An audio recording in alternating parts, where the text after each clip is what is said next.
Assalamualaikum warahmatullahi wabarakatuh.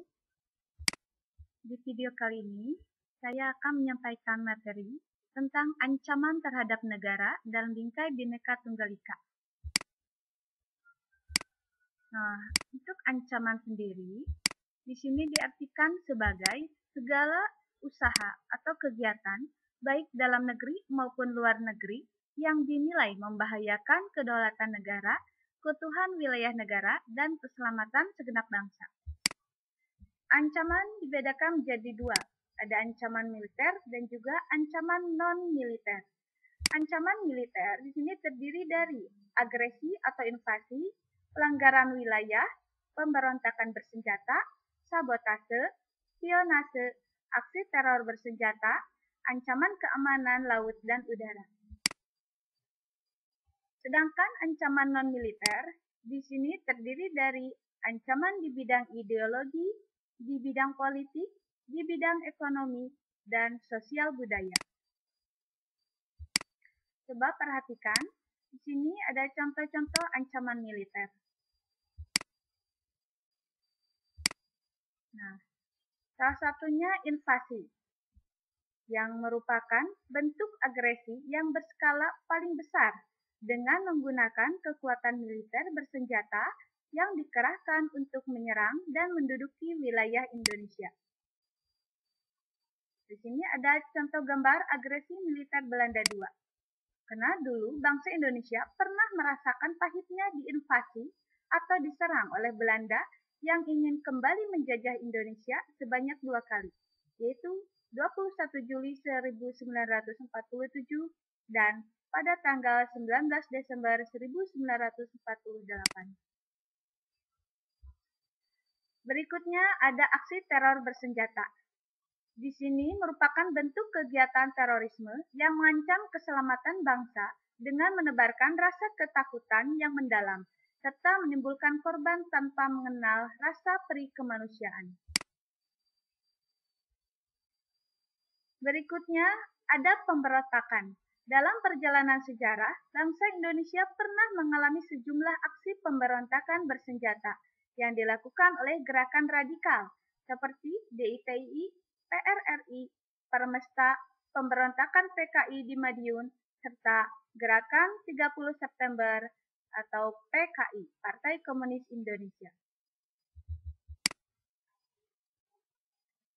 Berikutnya, bentuk-bentuk gangguan keamanan di laut dan udara yang mendapat prioritas perhatian dalam penyelenggaraan pertahanan negara, meliputi pembajakan atau perompakan, penyelundupan senjata, amunisi, dan bahan peledak atau bahan lain yang dapat membahayakan keselamatan bangsa, penangkapan ikan secara ilegal, atau pencurian kekayaan di laut, termasuk pencemaran lingkungan. Berikutnya adalah ancaman non-militer. Tolong perhatikan. Nah, untuk ancaman non-militer, di sini ada ancaman di bidang politik, di bidang ideologi, di bidang ekonomi, dan di bidang sosial budaya. Nah, ancaman non-militer salah satunya disebabkan oleh pengaruh negatif dari globalisasi.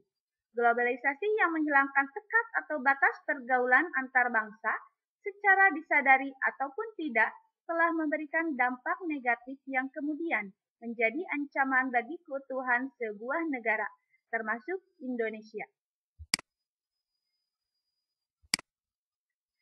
Ancaman di bidang ekonomi, contohnya Indonesia akan dibanjiri oleh barang-barang dari luar, timbulnya kesenjangan sosial yang tajam, sektor-sektor ekonomi rakyat yang diberikan subsidi semakin berkurang, memperburuk prospek pertumbuhan ekonomi jangka panjang.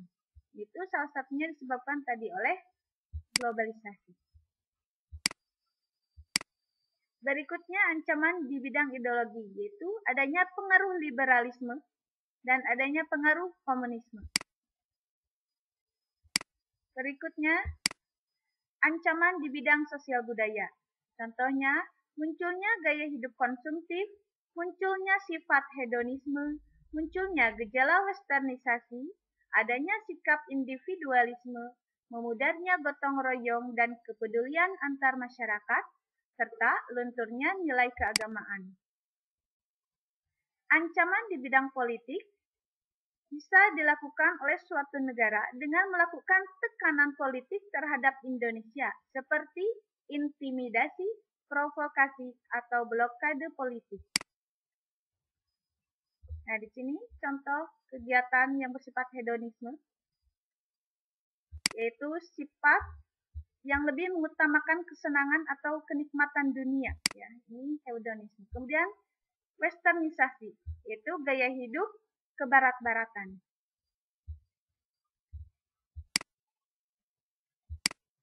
Berikutnya,